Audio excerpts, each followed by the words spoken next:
Shalom, shalom et bien-aimés dans le Seigneur, je suis encore dans la joie d'être devant vous. Je vous salue où que vous pouvez vous trouver maintenant. Je suis devant vous par la grâce de Dieu et vous êtes le bienvenu à notre programme Victoire Totale. Je tiens donc à saluer tout le monde. Que la paix et la grâce de Dieu soit notre partage pendant tout le temps que nous allons passer ensemble encore ce soir pour partager la parole de Dieu. Je dis un grand shalom à tous ceux-là qui nous suivent en Afrique. Merci pour votre fidélité. Je dis shalom à ceux-là qui nous suivent en Asie. Je dis shalom à ceux-là qui nous suivent en Amérique. Je dis shalom à ceux-là qui sont en Océanie et shalom à ceux-là qui sont en Europe, particulièrement en France. Que mon Dieu vous bénisse et je vous bénis encore ce soir pour votre fidélité. Merci beaucoup pour l'importance, l'attention que vous apportez à cette émission Victoire Totale. Merci pour vos commentaires, merci pour vos appels, merci pour vos prières. Je tiens à saluer tous les amis, tous les collègues dans le ministère. Merci pour le travail énorme que vous êtes en train de faire encore en ces temps de la fin. Et nous rendons grâce à Dieu pour ces grands privilèges qu'il nous donne de partager la parole de Dieu. Merci beaucoup, que Dieu vous bénisse encore ce soir. Amen. Je salue tout le peuple de Dieu du Centre International du Miracle. Bonsoir. Partout où vous pouvez vous trouver maintenant, commencez déjà à inviter les amis, commencez à partager la vidéo et comme d'habitude, prenez déjà votre Bible parce que j'avais promis qu'à partir de ce samedi, nous allons prendre l'envol sur l'enseignement que je suis en train d'apporter sur l'identité chrétienne. Waouh, quelle bénédiction pour votre vie, quelle bénédiction pour moi, quelle bénédiction pour le peuple de Dieu de découvrir ces vérités fondamentales dans la parole de Dieu qui sont en train de nous aider. J'avais dit que le diable ne peut pas aimer ce message et cet enseignement parce qu'il sait que je suis en train de vous apprendre à pécher. Il sait que je suis en train de vous ouvrir les yeux. Je suis en train de vous éclairer pour que vous puissiez comprendre quelle est votre position, quelle est la volonté de Dieu pour votre vie. C'est possible pour nous de mener une vie de victoire dans cette terre des vivants. Parce que la Bible dit, celui qui est né de Dieu triomphe de ce monde. Et la victoire qui triomphe de ce monde, c'est votre foi. Merci beaucoup. Je tiens vraiment à dire un grand merci parce que je sais que tu es là dans ta fidélité à suivre cette émission. Peut-être tu pouvais avoir un programme où tu es dans une fête, comme je l'ai toujours dit, tu es avec des amis. Maintenant, tu commences à prêter attention à ces programmes. Gloire à Dieu. J'aimerais que tu puisses prendre avec moi la parole de Dieu. Nous allons lire des textes dans la parole de Dieu. Je pense qu'aujourd'hui, on aura à lire certains textes parce que puisque nous sommes en train de prendre l'envol, il faut que tout soit basé sur la parole de Dieu. Des choses que je vous enseigne, vous les trouvez dans la parole de Dieu. C'est ce qui va faire votre force spirituellement. C'est ce qui va faire votre force dans votre foi. La Bible dit la foi vient de ce qu'on entend. Ce qu'on entend vient de la parole de Christ. Amen. Prenez le premier texte avec moi dans Genèse chapitre 48. Nous sommes dans le livre de Genèse dans l'Ancien Testament, chapitre 48. Nous pouvons commencer à partir du verset 1er, la lecture. La Bible dit, après cela, on va dire à Joseph, ton père est malade, il prit avec lui ses deux fils Manassé et Éphraïm. On avertit Jacob, on lui dit, voici ton fils Joseph qui vient vers toi. Israël rassembla ses forces et s'assit sur son lit. Jacob dit à Joseph, le Dieu Tout-Puissant m'est apparu à Luz, dans le pays de Canaan, et il m'a béni. Il m'a dit, je te donnerai des enfants, je rendrai tes descendants nombreux, et je ferai sortir de toi tous un groupe de peuples. Je donnerai ces pays à ta descendance après toi pour qu'elle le possède toujours. Désormais, notez le verset 5, désormais, les deux fils qui te sont nés en Égypte, avant mon arrivée vers toi en Égypte, seront les miens. Éphraïm et Manassé seront mes fils, tout comme Ruben et Siméon. Quant aux enfants que tu as eus après eux, ils resteront les tiens. Ils seront associés à leurs frères dans leur héritage. À mon retour de Padan, Rachel est morte en route près de moi dans le pays de Canaan, à une certaine distance d'Ephrata. C'est là que je l'ai enterré sur le chemin d'Ephrata, c'est-à-dire Bethléem. Amen. On va lire le deuxième texte dans le livre des Romains, chapitre 8. Nous sommes dans le verset 14, verset 15, on peut descendre même en bas. La Bible dit, car tous ceux qui sont conduits par l'Esprit de Dieu sont fils de Dieu. Et vous n'avez point reçu un esprit de servitude pour être encore dans la crainte, mais vous avez reçu un esprit d'adoption par lequel nous crions Abba Père. Amen. Gloire à Dieu. J'aimerais que nous puissions prier avant d'entrer dans la profondeur de notre message de ce soir. Père, nous voulons te dire un grand merci pour ce grand privilège que tu nous donnes de partager encore la vérité de ta parole. Merci pour la fidélité de mon frère et de ma sœur. Merci parce que c'est toi qui rends l'esprit de ton peuple enseignable. Merci parce que le voile de l'incrédulité est en train de tomber dans le nom de Jésus. Le voile de l'ignorance est en train d'être tombé dans le nom de Jésus. Et merci beaucoup, Saint-Esprit, pour l'autorité de ta parole que tu établis dans nos cœurs, l'autorité de la vérité. Au nom puissant de Jésus. Amen. Amen. Gloire à Dieu. Je continue notre série d'enseignements sur l'identité chrétienne. J'avais parlé de la crise d'identité. Cela a été une grande bénédiction pour beaucoup d'entre nous. Et nous avons compris, et ça, je ne cesserai jamais de le dire, que la plus grande maladie dans la chrétienté est la crise d'identité. C'est ce que nous devons comprendre. Quand vous êtes ignorant de votre identité, vous ne pouvez pas aller loin. Quand vous êtes ignorant de votre identité, vous resterez toujours dans l'état de victime. Et beaucoup de chrétiens sont des chrétiens victimes. L'église de Jésus aujourd'hui est devenue une église victime parce que c'est une église qui ne se reconnaît pas dans son identité ou qui n'arrive pas à comprendre son identité. Quand vous ne comprenez pas qui vous êtes, vous allez tolérer des choses normalement que vous ne devez pas tolérer et le diable continuera à influencer votre vie. Le diable continuera à vous maltraiter. Le diable continuera à vous humilier. Mais je pense que la volonté de Dieu n'est pas comme ça, telle que nous l'avons vu dans la parole de Dieu. Je vous ai parlé de l'apôtre Paul. Et c'est pour cela que j'avais posé le fondement de la justice de Dieu. La base sur laquelle nous sommes sauvés. Nous sommes sauvés gratuitement par le moyen de la rédemption qui est en Christ Jésus, nous dit la Bible. Par le paiement d'un prix. Jésus a payé les prix de notre salut. Lui, l'innocent, le non coupable, se fait pécher, donc il est devenu coupable pour que toi, le coupable qui méritait la mort, tu deviennes justice de Dieu et déclaré non coupable.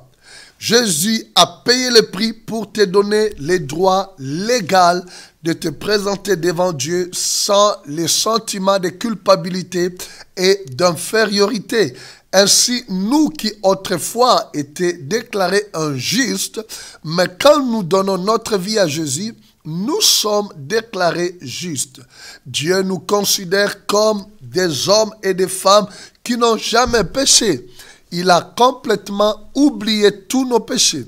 Il a pardonné nos péchés, non à cause de nos œuvres, à cause de ce que nous aurions fait, mais à cause de notre foi dans le sacrifice de Jésus. Car la parole de Dieu établit clairement, nul ne peut se sauver par ses propres œuvres. Nul ne peut être justifié devant Dieu par ses propres œuvres. Mais nous sommes justifiés, nous sommes déclarés non coupables, justes devant Dieu par la foi au sacrifice de Jésus. Et Dieu nous a donné des preuves bibliques par lesquelles ou les raisons pour lesquelles nul ne peut nous accuser devant Dieu, nul ne peut nous condamner devant Dieu, peu importe ce que nous avions fait dans le passé. Mais quand on donne sa vie à Jésus, aucune personne n'a le droit de t'accuser. La Bible établit que l'accusateur a été rejeté. J'avais dit que la cible principale de Satan, c'est toi. C'est pour cela que je viens t'enseigner, pour que tu comprennes ce que la Bible dit de toi. Parce que le diable a fait de toi sa cible. Au ciel, il a été combattu par Michael, il a été rejeté. Il n'a plus le droit d'aller t'accuser auprès de Dieu. D'autant plus qu'il y a un témoin au ciel, le Seigneur Jésus, lui-même à la droite du Dieu le Père. Avec le maître cire dans son corps glorieux, il rend témoignage qu'il a payé le prix pour toi. Il est ton avocat, il est notre défenseur auprès du Père, pour rendre témoignage que le prix a été payé et nul ne peut nous condamner. Aujourd'hui, je vais parler de la loi de l'adoption. Je le répète, je vais parler de la loi de l'adoption. L'adoption est une pratique courante aujourd'hui dans le monde occidental, peut-être aussi en Orient. Bon, ça peut être difficile pour certaines personnes qui sont dans certaines contrées du monde, telles que peut-être dans un pays d'Afrique, tout ça. Ils peuvent avoir du mal à comprendre la notion de l'adoption parce que peut-être ce n'est pas une pratique actuelle. Mais pour nous qui sommes en Europe ou peut-être en Orient, c'est une pratique courante en fait. Aujourd'hui, l'adoption est une pratique courante. Il y a des gens qui parcourent le monde pour aller adopter ici en Europe, ou des gens qui sont en Europe et particulièrement, on remarque souvent des associations qui sont spécialisées en matière d'adoption. On remarque des stars qui descendent par exemple en Afrique, aller adopter des enfants pour que ces enfants-là deviennent leurs enfants. En fait, mais c'est quoi l'adoption? Et j'ai essayé de regarder dans le dictionnaire. On nous a donné quelques définitions importantes qui vont de pair avec ce que nous allons développer, de la conception aussi ancienne, mais aussi biblique sur l'adoption. J'ai noté par exemple ceci, on dit que l'adoption est une institution par laquelle une personne mineure ou majeure dite adoptée entre dans la famille d'une autre personne dite adoptant.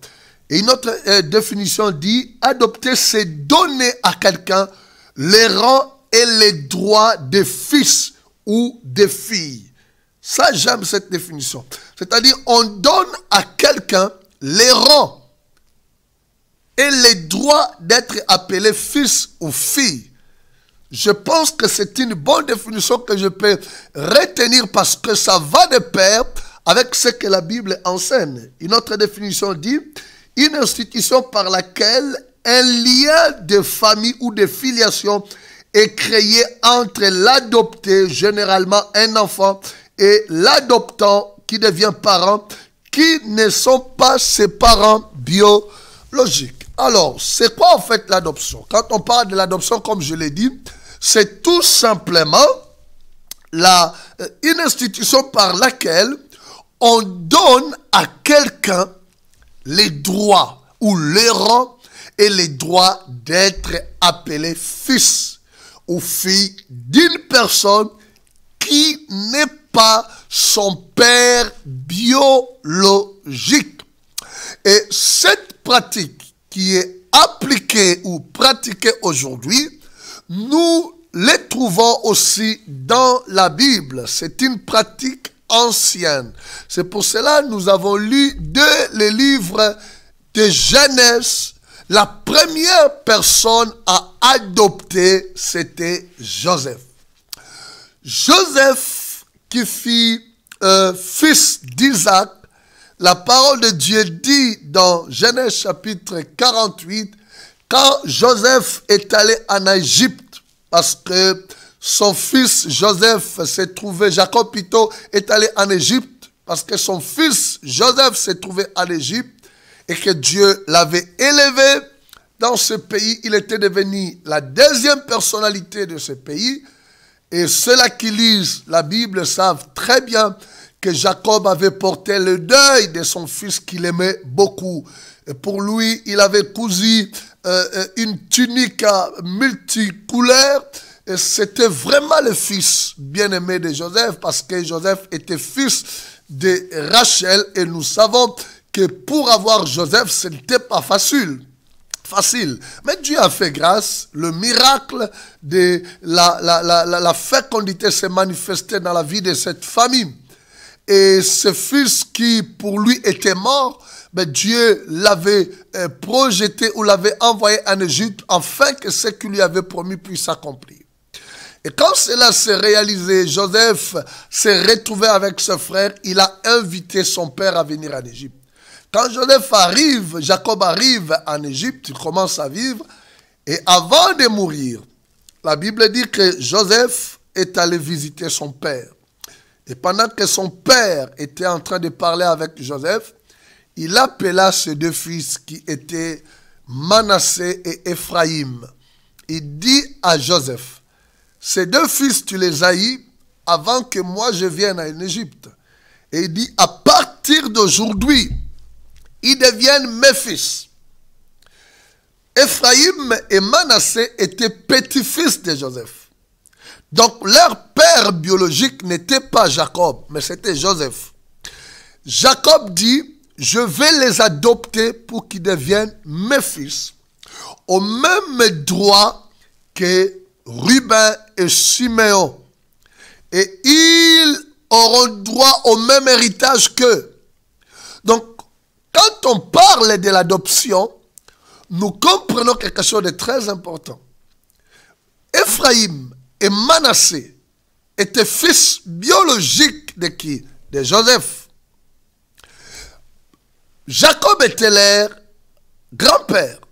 Mais il dit, à partir d'aujourd'hui, ils deviendront mes fils. En d'autres termes, je suis en train de les adopter pour qu'ils portent mon nom, pour qu'ils puissent être dans le même rang que mes autres fils, Ruben, Siméon, Lévi, Juda et autres. Ils auront droit au même héritage. Et quand nous lisons dans le Nouveau Testament, l'apôtre Paul dit que vous n'avez pas reçu l'esprit de la servitude pour être encore dans la crainte, mais vous avez reçu l'esprit d'adoption par lequel nous crions Abba Père.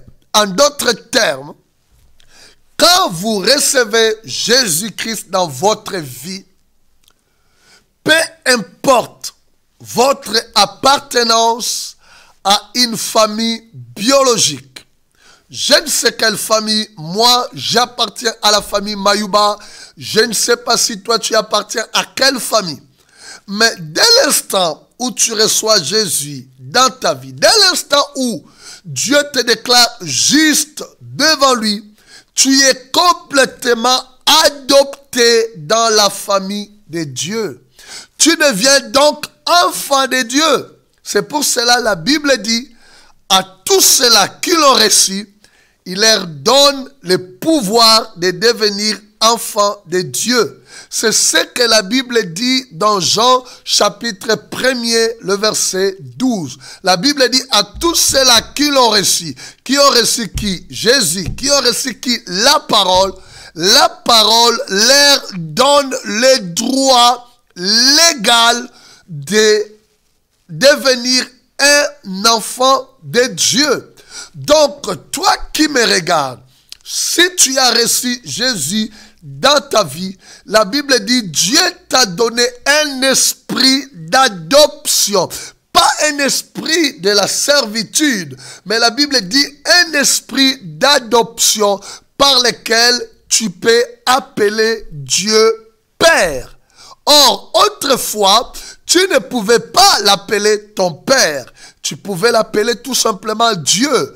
La seule relation qui existait entre toi et Dieu, c'était la relation du Créateur et de la créature. C'est pour cela que beaucoup de gens se trompent en disant que nous tous, nous sommes des enfants de Dieu. Loin de là. La Bible ne dit pas comme ça. Nous tous, tous les êtres humains sont des créatures de Dieu. Mais toutes les créatures de Dieu ne sont pas fils de Dieu. Vous devenez fils ou enfant de Dieu quand vous donnez votre vie à Jésus-Christ de Nazareth. Quand vous recevez Jésus comme Seigneur et Sauveur, en ce moment-là, vous devenez fils de Dieu. Vous devenez un enfant de Dieu. En ce moment-là, Dieu vous donne son esprit. Et la parole de Dieu dit, par cet esprit-là, il vous adopte dans la famille de Dieu. Paul le dit dans Éphésiens, il dit, nous étions étrangers, loin de la famille de Dieu. Mais maintenant, nous sommes devenus membres de la famille de Dieu. Nous étions étrangers, en dehors de la famille de Dieu. Mais quand nous recevons Jésus dans notre vie, nous sommes devenus maintenant membres de la famille de Dieu. Nous sommes adoptés. Je l'ai dit que par définition, l'adoption, c'est donner à quelqu'un les rangs d'un fils. Les rangs et les droits d'être fils et fille de quelqu'un qui n'est pas votre père biologique. Ephraïm et Manassé n'étaient pas fils biologiques de Jacob, mais Jacob a dit, je vais les adopter pour qu'ils deviennent maintenant mes fils. Donc, si tu as donné ta vie à Jésus, tu es devenu fils de Dieu, enfant de Dieu. Tu entres dans la famille de Dieu. Cette famille qui n'avait qu'un seul fils. Parce que la Bible dit, dans Jean chapitre 3, le verset 16, car Dieu a tant aimé le monde, qu'il a donné son fils unique, afin que quiconque croit en lui ne périt point, mais qu'il ait la vie éternelle. Dieu n'avait qu'un seul fils unique, Jésus. Et il envoya ce fils mourir pour donner à l'humanité la possibilité d'être adoptés. Pour que nous qui étions des pécheurs, séparés de Dieu par notre vie du péché, loin de la vie de Dieu par notre vie de péché, rejetés, dominés par les diables, par le pouvoir, la puissance du péché, par la mort de Jésus, il a donné à l'homme la possibilité de se réconcilier avec Dieu et d'être appelé enfant de Dieu par la loi de l'adoption. Tu as été adopté dans la famille de Dieu. Tu es maintenant fils de Dieu. Or, Paul, quand tu parles de l'adoption, Paul s'adressait d'abord au peuple qui était à Rome, parce que l'épître de Paul a été d'abord écrite aux chrétiens qui étaient à Rome. Mais bien entendu, c'est une lettre qui a béni toute l'église de ce temps-là et qui continue à nous bénir. Mais c'était une épître adressée Premièrement, aux chrétiens des Roms. Souvenez-vous, quand j'avais parlé de la crise d'identité, Paul était un citoyen romain. Paul, c'est quelqu'un qui était un intellectuel. La Bible dit, même certains chercheurs juridiques disent que Paul était comme un savant. Il avait une connaissance approfondie sur le judaïsme. C'est un intellectuel qui connaissait les droits en tant que romain parce qu'il a su utiliser cette nationalité en des moments difficiles pour se défendre. Donc, il connaissait ses droits. Et Paul, connaissant les droits, il savait que la pratique de l'adoption était quelque chose de courant plutôt dans l'ancien empire romain.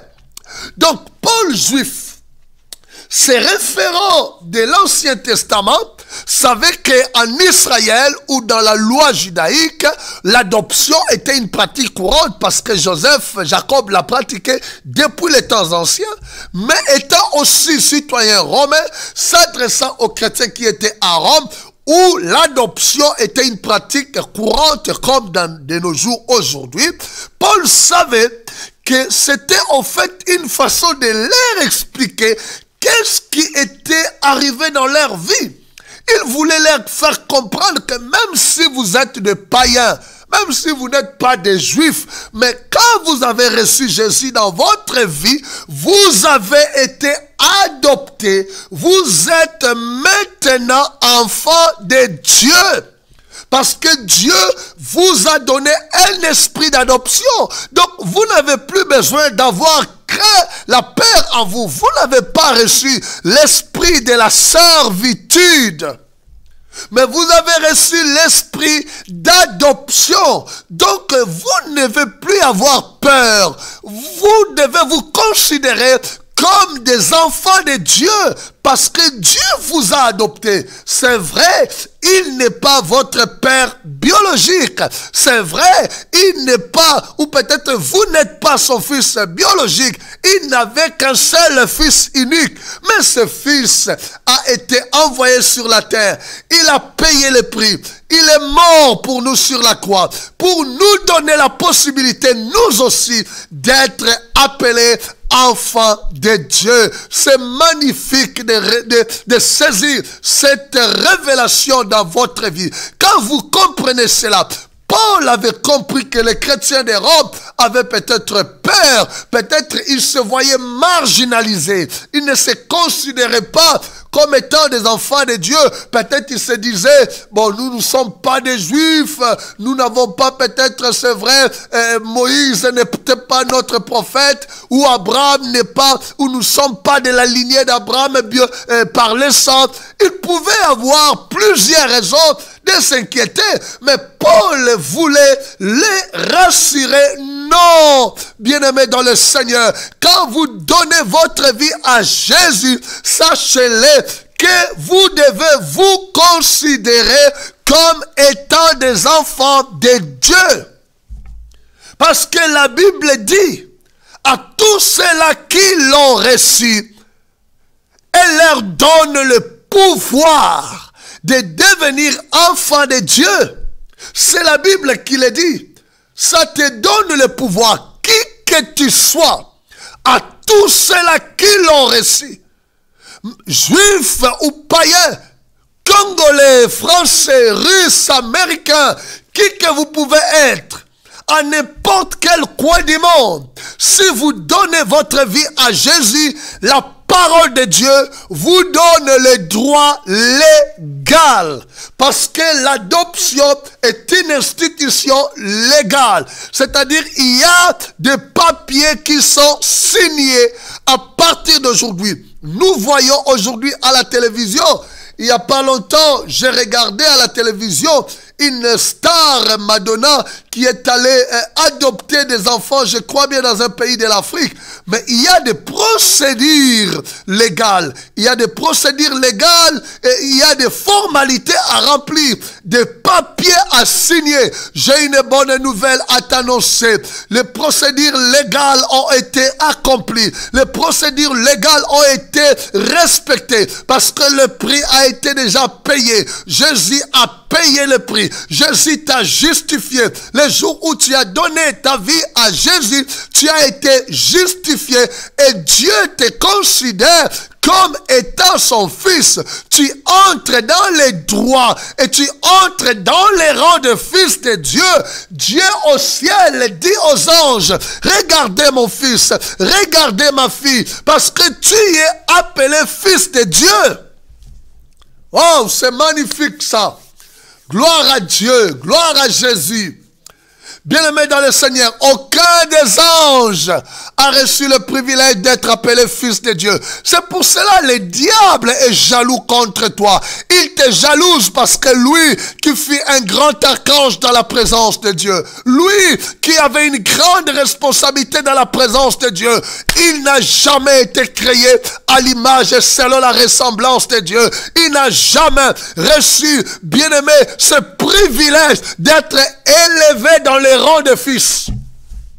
Mais toi qui étais un pécheur, toi qui vivais dans le péché, toi qui vivais dans la débauche, toi et moi qui vivions dans la vie du péché, abandonnés, rejetés, la Bible dit, Dieu nous a élevés dans les rangs de fils et de filles. Dieu nous donne les droits légaux. Est-ce que tu peux dire avec moi, je suis enfant de Dieu? Dis-le 3 fois.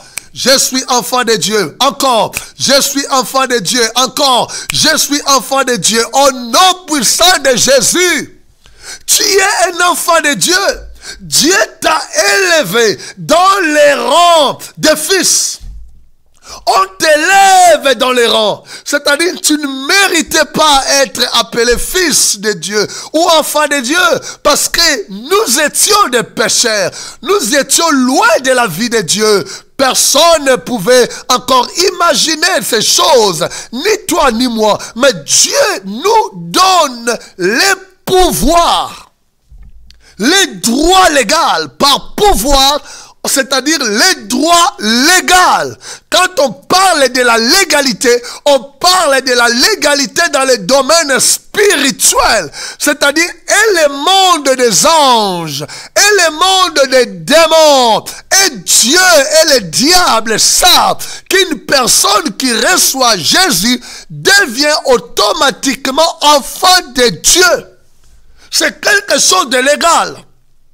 Donc personne peut t'empêcher et te voler cette identité d'enfant de Dieu, à moins que toi-même tu puisses ignorer cela, à moins que toi-même tu puisses te rabaisser. Mais Dieu te considère comme son enfant. Il te donne les rangs et les droits. Maintenant, quand il y a adoption, il y a des choses importantes qui arrivent que tu dois comprendre. La première des choses, quand tu es adopté par une personne, ça signifie, peu importe d'où tu viens, tu vas quitter cette famille et tu vas appartenir maintenant au livre de la famille de cette personne. C'est-à-dire, tu es considéré comme étant son fils. Tu quittes ton appartenance biologique. Tu quittes ta famille biologique. Tu dépends maintenant de la personne qui t'a adopté, qui devient maintenant ton père légal. Peu importe ce que tu étais autrefois, mais le fait que tu sois devenu enfant de Dieu aujourd'hui, je peux te rassurer, bien-aimé, ta famille biologique ne peut plus avoir le contrôle sur toi. Peu importe les liens du sang. Mais je te dis une chose. L'appartenance à la famille spirituelle est supérieure à l'appartenance à la famille biologique. L'influence de la famille spirituelle est plus puissante que l'influence de la famille biologique. Donc toi, maintenant, tu appartiens à la famille de Dieu. Ça signifie qu'il y a des choses qui étaient dans ta famille biologique qui n'ont plus les droits légaux de continuer à te poursuivre parce que tu appartiens maintenant à la famille de Dieu et tu es maintenant un enfant de Dieu. Un homme m'a appelé dans la semaine Il m'a dit, pasteur, et qu'est-ce qui arriverait? Pourquoi on voit peut-être, tu es un enfant de Dieu, mais il y a une maladie, par exemple, qui était dans la vie de ton père, de ta mère, qui continue à se manifester dans ta vie. J'avais déjà expliqué cela dans 1 Pierre, en disant que nous pouvons hériter de nos pères, de nos mères, quelque chose de mauvais, l'héritage négatif. La vie est dans le sang. Ces choses peuvent se transmettre. Mais qu'est-ce qui arrive? Quand tu as Jésus dans ta vie, ça signifie que légalement, ces choses n'ont plus le droit de régner sur toi. Donc, comme dans la spiritualité, tout fonctionne par la foi, tu dois exercer ta foi, croire à ce que la Bible dit sur ta nouvelle position spirituelle, que tu appartiens maintenant à la famille de Dieu, parce que tu as été racheté par le sang de Jésus. Le sang de Jésus crie plus que le sang de ton père. Le sang de Jésus crie plus que le sang de ta mère. Donc, si le sang de ta mère a réussi à te communiquer les choses négatives, si le sang de ton père a réussi à te communiquer la maladie, a réussi à te communiquer les choses négatives, le sang de Jésus est plus puissant pour te communiquer la vie, pour te communiquer la guérison, pour te communiquer la délivrance, pour te communiquer la prospérité, pour te communiquer l'élévation. Le sang de Jésus est plus puissant que le sang de ta mère. Tu appartiens maintenant à la famille de Dieu. Tu as été adopté. Oui, bien-aimé, légalement, tu appartiens à la famille de Dieu. Comme Manassé, comme Ephraïm était devenu maintenant fils de Jacob, ils étaient plus sous le contrôle de Joseph. Jacob a dit, les autres fils resteront tes fils, mais les deux là, ils m'appartiennent. Ils appartiennent maintenant à ma famille. Je les considère comme mes enfants, au même rang que Siméon, au même rang que Ruben. Donc quand tu deviens un enfant de Dieu, tu quittes ta famille biologique. Spirituellement, tu es devenu enfant de Dieu. Même si tu es toujours dans cette famille-là, spirituellement, bien-aimé, ta famille ne te contrôle pas. Mais c'est le royaume de Dieu. C'est Dieu qui te contrôle. Il est ton Père. Tu lui appartiens. Tu dois croire à cette position. Parce que Dieu t'a donné une position légale qui est reconnue dans le monde spirituel. Tu es enfant de Dieu. Jacob a dit, ils seront mes fils au même rang que l'aîné Judas, Ruben et Siméon. Quand nous sommes adoptés, l'esprit de l'adoption nous donne le même rang que le fils unique, c'est-à-dire Jésus. Ça peut te surprendre, mais c'est comme ça que Dieu voit les choses. C'est comme ça que la Bible l'enseigne. Tu es fils de Dieu au même rang que Jésus. Alléluia. Gloire à Dieu. Nous sommes toujours considérés dans une position d'infériorité, mais Dieu ne voit pas les choses comme ça. Et dans la loi de l'adoption, c'est comme ça. C'est-à-dire, si vous êtes adopté, on vous considère légalement au même rang que le fils biologique. Donc, légalement, toi et moi, nous sommes considérés au même rang que Jésus, fils de Dieu. Au même rang. Ni inférieur, mais nous sommes considérés fils de Dieu. Dieu nous voit comme ça. Nous sommes ses fils. De la même façon, Jésus est fils de Dieu. De la même façon, tu es fils de Dieu. Au même rang. Alléluia. Gloire à Dieu. Bien-aimé, est-ce que tu sais, la Bible le dit clairement, Jésus n'a jamais vécu sa vie sur la terre comme Dieu. Jamais il a vécu sur la terre comme Dieu. Parce que la Bible dit dans Ephésiens que Jésus, dans Philippiens, il s'est dépouillé de sa divinité. Il a pris la forme d'un homme. Il a pris la forme. Si Jésus a vécu sa vie sur la terre, comme Dieu, il n'allait pas prier parce que Dieu ne prie pas. Dieu ne prie pas. Et pourquoi il allait prier? Pourquoi il gênait? Dieu n'a pas besoin de faire toutes ces choses. Il a vécu, même s'il est Dieu, mais il a vécu sa vie comme fils. Pour nous servir d'exemple. Le premier-né, la Bible l'appelle le premier-né. Et toi et moi, excusez-moi, toi et moi qui avons reçu Jésus dans notre vie, nous sommes devenus fils de Dieu au même rang que Jésus. Dieu nous voit comme ça, comme des fils de Dieu. C'est-à-dire l'amour pour lequel, ou l'amour que Dieu avait pour Jésus est le même amour que Dieu a pour toi. Il t'aime de même amour.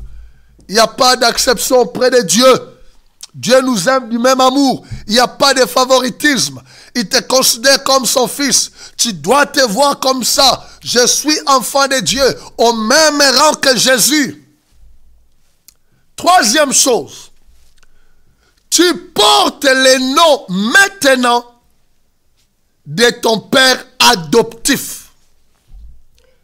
C'est-à-dire, Manassé et Ephraïm sont devenus maintenant Israël. On les a comptés parmi le fils d'Israël. Si tu n'es pas dans cette famille-là et que tu es adopté dans cette famille, tu portes le nom de la personne. Et Dieu nous a donné son nom. Son nom qui est le nom qui est au-dessus de tous les noms. Le nom de Jésus. Alléluia. Nous portons ce nom à nous. C'est pour cela, tu arrives à utiliser ce nom-là. Dieu t'a donné la procuration d'utiliser le nom de Jésus. C'est pour cela Jésus avait dit, quand nous allons auprès du Père, allez à mon nom. Demandez à mon nom. C'est pour cela Jésus avait dit, voici le miracle qui accompagneront ceux qui auront cru à mon nom. Ils chasseront les démons. Ils imposeront les mains aux malades. Et les malades seront guéris. Ils saisiront des serpents. Et il ne leur fera rien du tout. S'ils boivent quelques breuvages mortels, rien ne leur arrivera.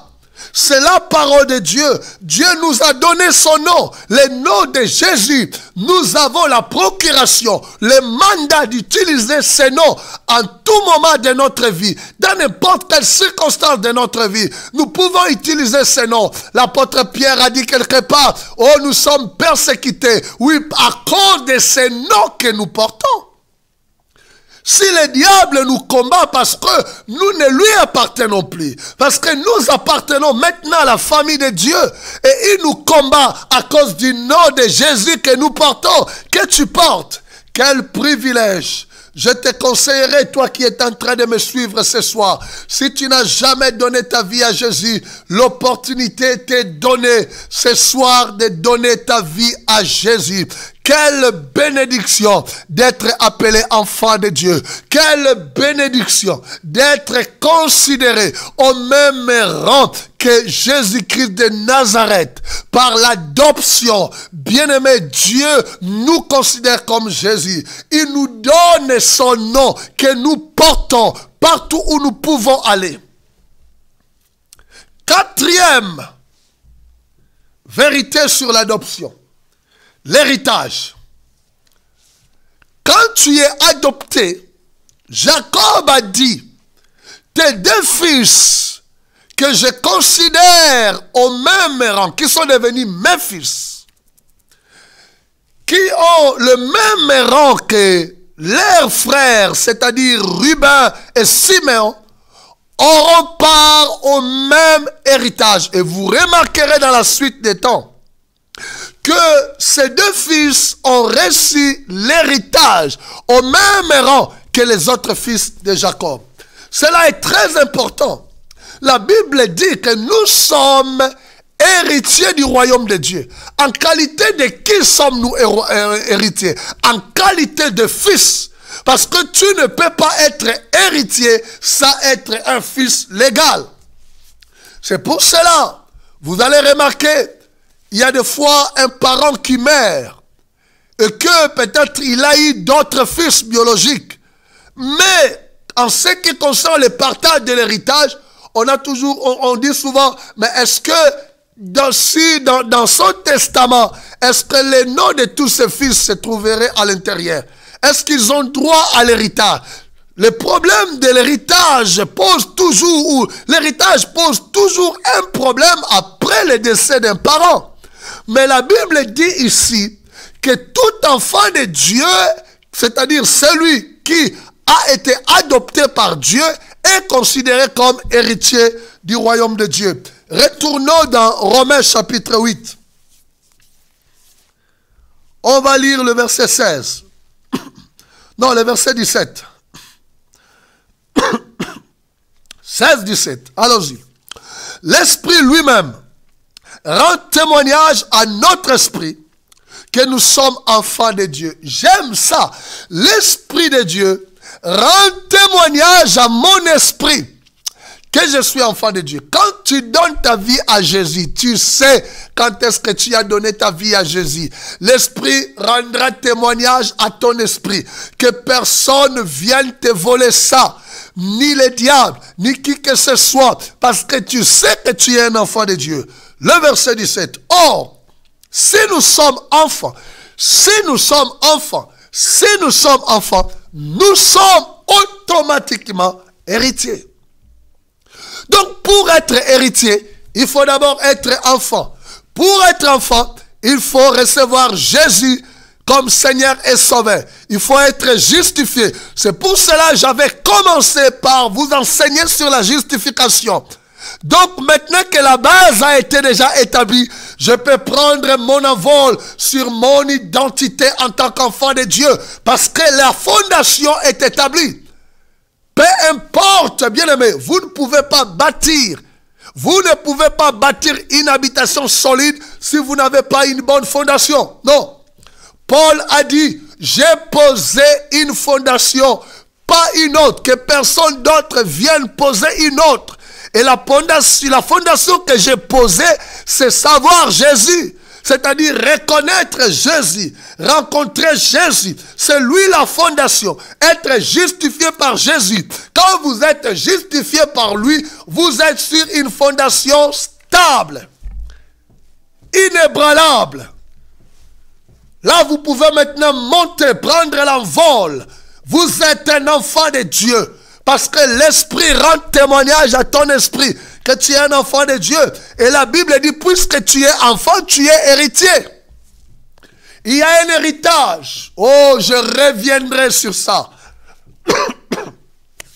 Je reviendrai sur ça. Mais je reste encore sur l'identité. Tu as droit. L'adoption te donne droit à l'héritage. Et regardez encore. Co-héritier de Christ. Si la Bible dit, tu es héritier, c'est-à-dire, la Bible t'annonce d'abord que tu es enfant. En tant qu'enfant, sache-le qu'il y a un héritage. Connais-tu ton héritage? Est-ce que tu connais ton héritage en tant que chrétien? Tu penses vraiment que ton héritage, c'est tout le temps que tu passes? Tout le temps de ta vie, tu ne passes que à combattre les diables, les diables, les diables, les diables. C'est vraiment l'héritage que Jésus t'a donné? Non. Il y a d'autres choses à découvrir dans la parole de Dieu. Excusez-moi. Il y a d'autres choses à découvrir. Il y a d'autres profondeurs à découvrir. Je t'amènerai à aller à la recherche de ton héritage. Mais je voulais d'abord que tu prennes l'envol et de te considérer comme un enfant de Dieu. La Bible dit, si tu es héritier, tu es co-héritier. Quand on dit co, ça signifie quoi? Ça signifie on partage le même héritage que Jésus. Waouh! Ça signifie on a le même droit que Jésus. Waouh! Ça signifie on est considéré de la même façon que lui. Donc, on a droit au même héritage. On a droit au même héritage sans complexe d'infériorité ni de supériorité. On a droit au même héritage que Jésus. Mais lui, il a pris sa part. Lui, il a joué son rôle.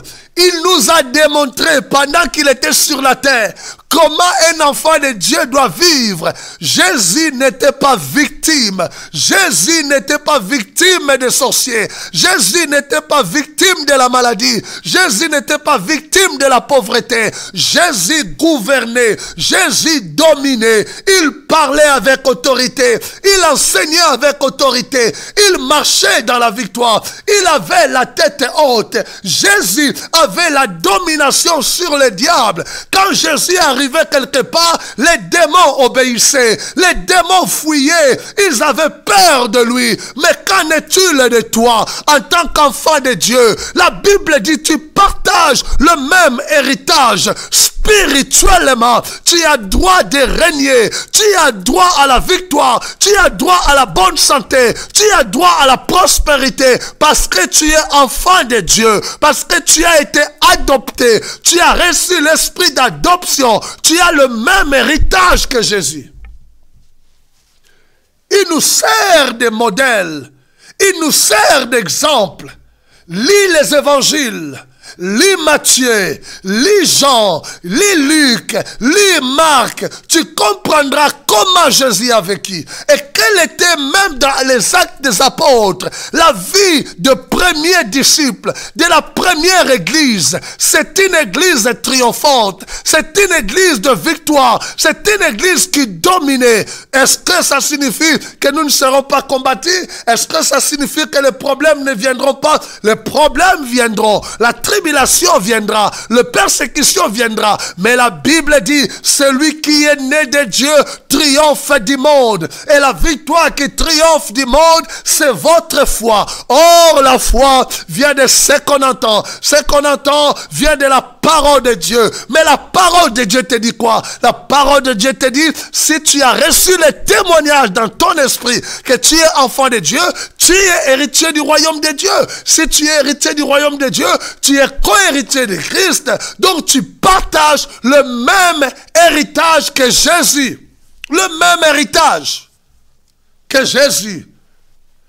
L'esprit d'adoption par lequel nous prions Abba Père, Abba Père, par lequel j'écris Père. Ce privilège, le diable ne l'a jamais reçu. Ce privilège, Abraham ne l'a jamais reçu. Ce privilège, qui que ce soit ne l'a pas reçu. Mais toi, tu as reçu le privilège d'appeler Dieu Père. Ça change les donnes. Ça change les choses. Tu peux dire papa. Quand tu pries, tu peux dire Père, parce que tu as reçu l'esprit d'adoption et non l'esprit de la servitude. Tu as reçu l'esprit d'adoption. Tu as été adopté. Tu as été élevé dans le rang de fils. Et tu as le même droit que Jésus en tant que fils de Dieu.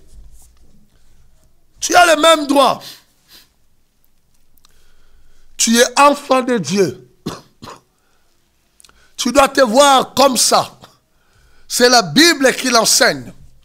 Jacob a dit, ils auront droit au même héritage parce que je les ai adoptés. Tu appartiens maintenant à la famille de Dieu. Oh, ce soir, sois révolutionné.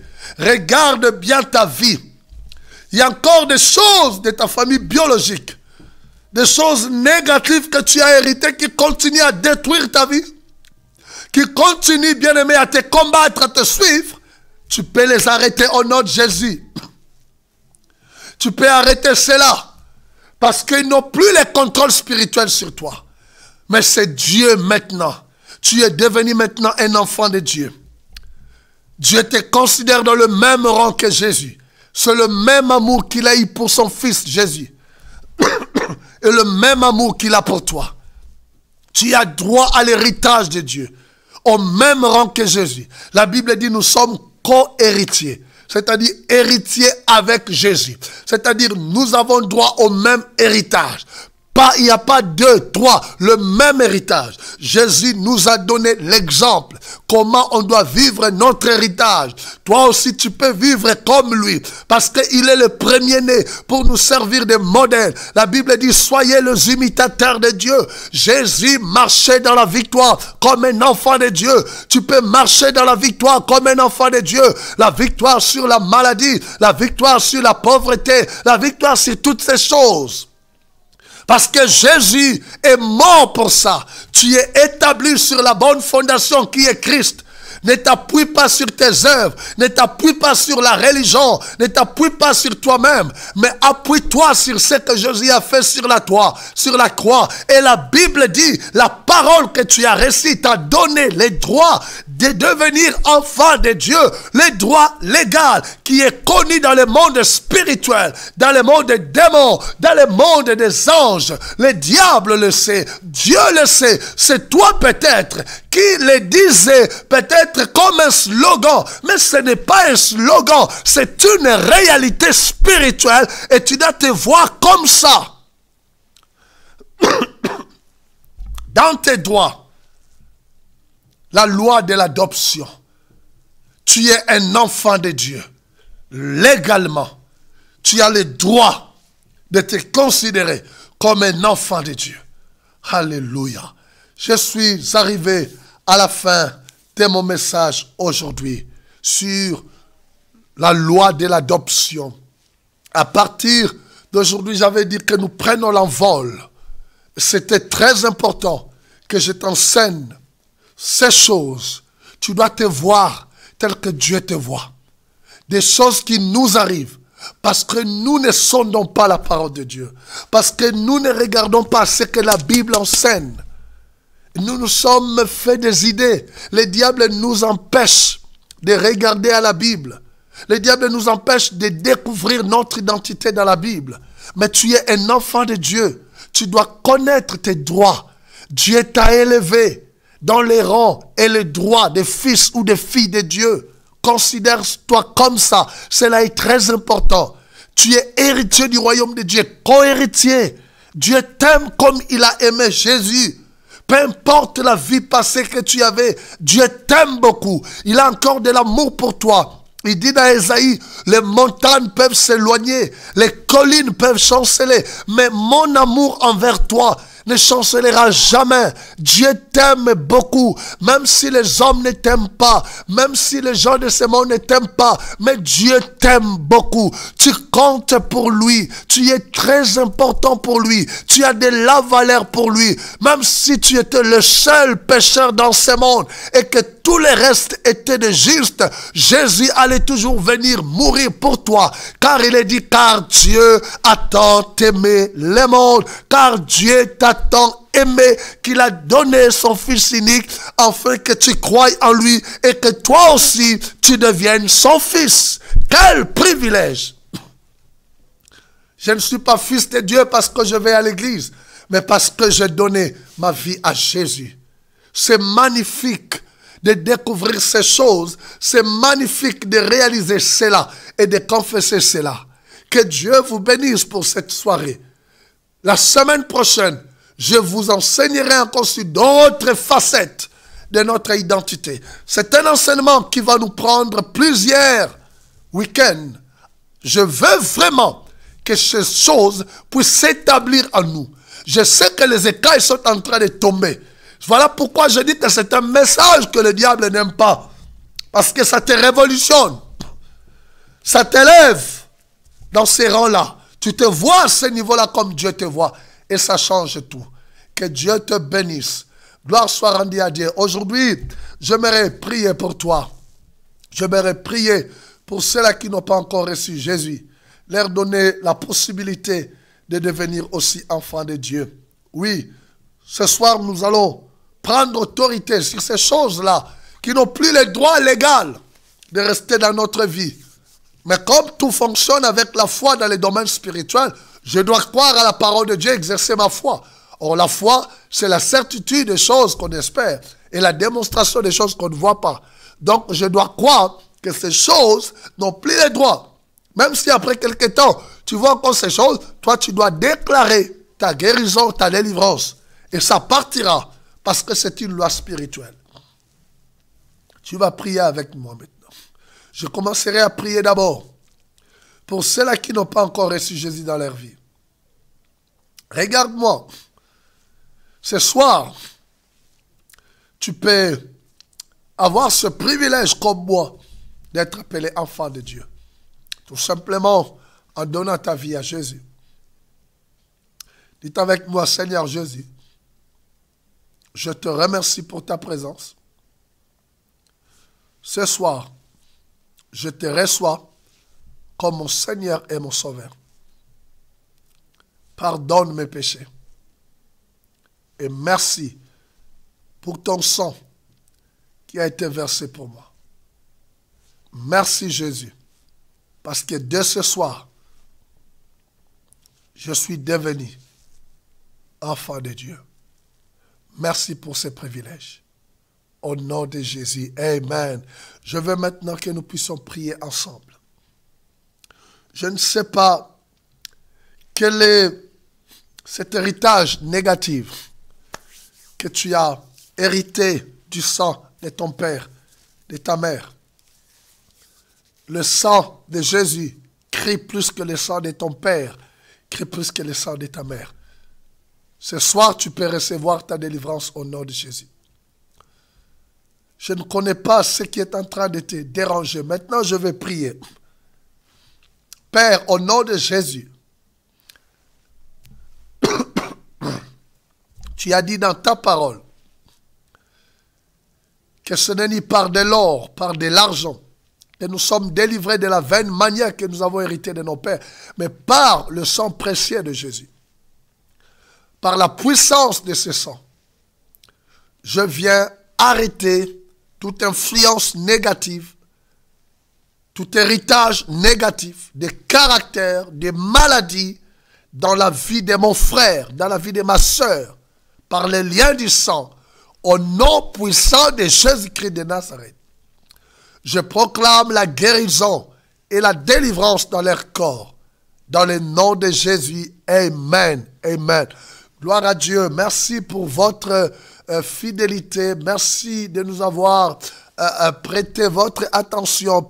Que le Seigneur vous bénisse. Ne manquez pas à nous contacter pour rendre témoignage de ce que Dieu est en train de faire dans votre vie au travers de cette émission Victoire Totale. Vous avez nos coordonnées, vous pouvez nous appeler, vous pouvez nous écrire sur Facebook.